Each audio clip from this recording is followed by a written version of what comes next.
Welcome back to Tara's Clubhouse. Today we are going to read a story that is called Empathy is My Superpower by Brian Smith, illustrated by Lisa M. Griffin. So let's see what happens to this girl and what we're going to learn about empathy.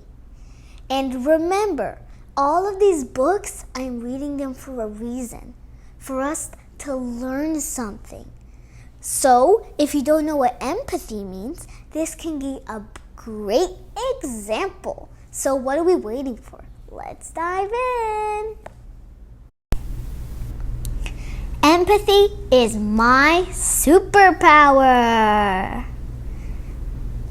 Hey everyone, Emilia here. I'm a little tired right now. Last night I was trying to get my beauty sleep. Not that I need much. When my crybaby brother started crying in his bedroom because his nightlight ran out. Really, Emilia? Why does he turn every little thing into the biggest problem in the world? Boo-hoo, I say. Aren't we supposed to be teaching kids to toughen up? Luckily, Mom came and replaced the light bulb. Then I finally calmed down. At breakfast, I thanked the big baby for keeping me up half the night. But I was scared of the dark, he whined. Dude, you need to be tougher than that. You're not 2 years old anymore. Stop, Mom shouted. Quit picking on your brother. You know it wouldn't hurt to show some empathy. Mom, I wasn't being mean. I was stating a fact. Kevin was acting like a baby, and besides, empathy isn't a real word. Emilia, you may think he was acting like a baby, but in his mind, he wasn't, Mom said. Kevin was really scared. Don't you know what empathy means? It means you understand how others feel and give them support. It really isn't hard to show a little empathy. Just follow these simple steps. She's written on a paper. How to show empathy. Think about how others may feel. Come up with ways to show them you understand. Offer any help or assistance you can. Let's try showing empathy now. How do you think Kevin felt when the nightlight went out? Who knows? He probably thought some huge monster was coming to get him. He really might have.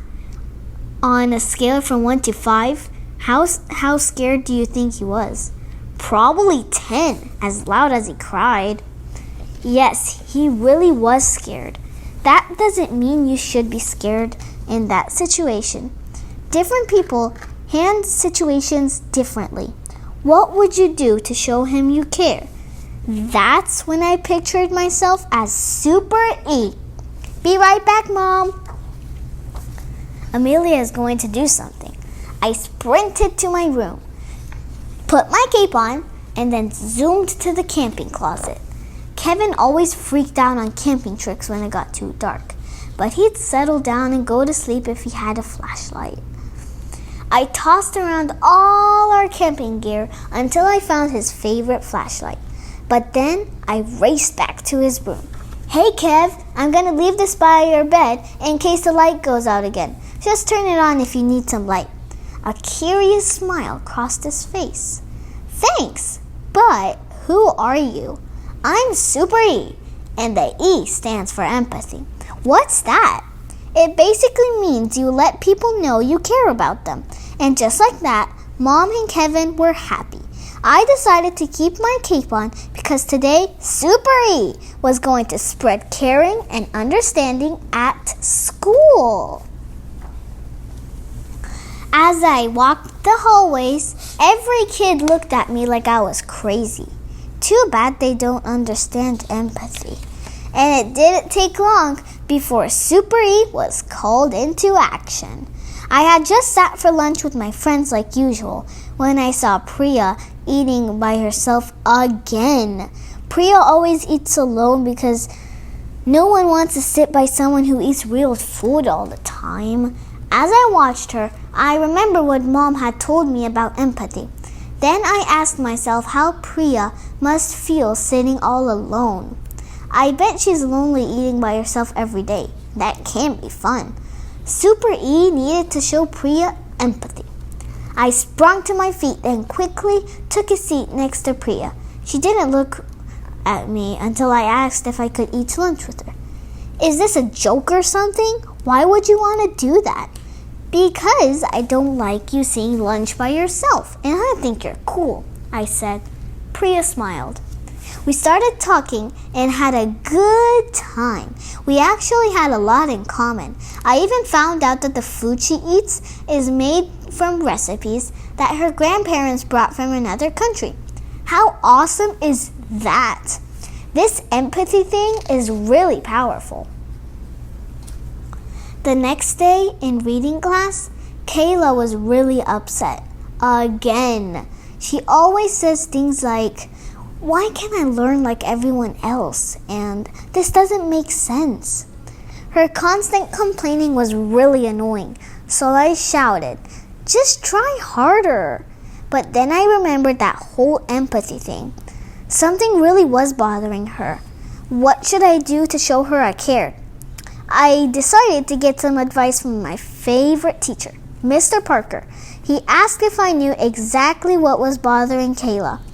All I could say was that she was frustrated. Who knows why? Well, not ask her herself, he said. I marched over to Kayla and said, "What's wrong?" Kayla turned to me and said the words on the page didn't look right, and she needed help reading the questions. "No problem," I said. "You just need your glasses. They must be somewhere around here." "It's not that. My eyes are fine. It's something in my brain. I have dyslexia." Dyslexia is some kind of sickness that makes people... it says in the story itself. I learned people with dyslexia have a hard time reading words, and that's when I realized Kayla really had been trying her best the whole time. With Mr. Parker's permission, I read the questions and answers to Kayla. She smiled and sighed with relief because everything made more sense. I told her I was sorry it was too hard for her to read, and I'd help her anytime she needed it. Super E wasn't going to let someone struggle without offering to help. Things at school were going great until I saw John in the hallway.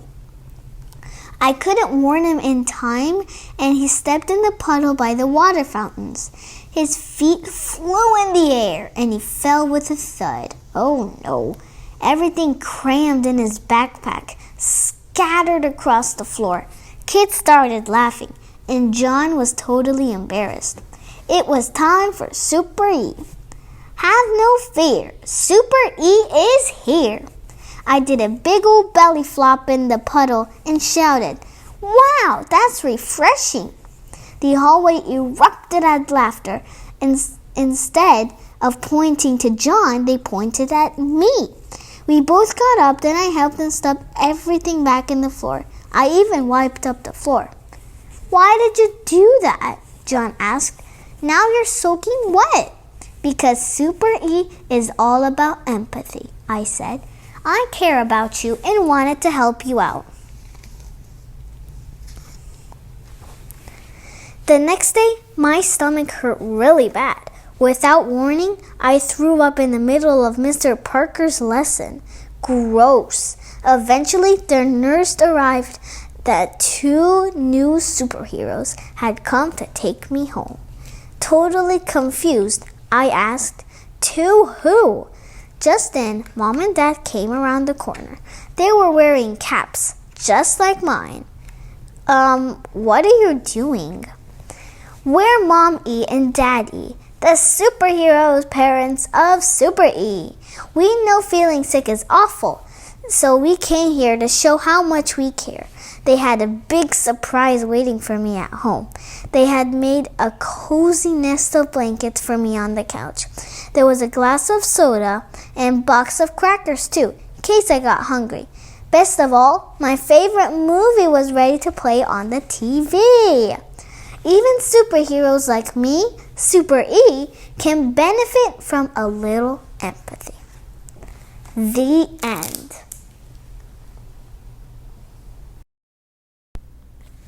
Did you like that book? Well, I did, and I learned a lot about empathy, and I'm sure you did too. So now the moral of the story was to be kind and respectful, but most important of all is to show empathy. And what does empathy mean? Empathy means to care about other people and feel how they feel. So, I'm pretty sure that you loved this book and you learned so many good things from it. And I'm pretty sure you're going to use it in your life. Bye-bye and see you in the next time.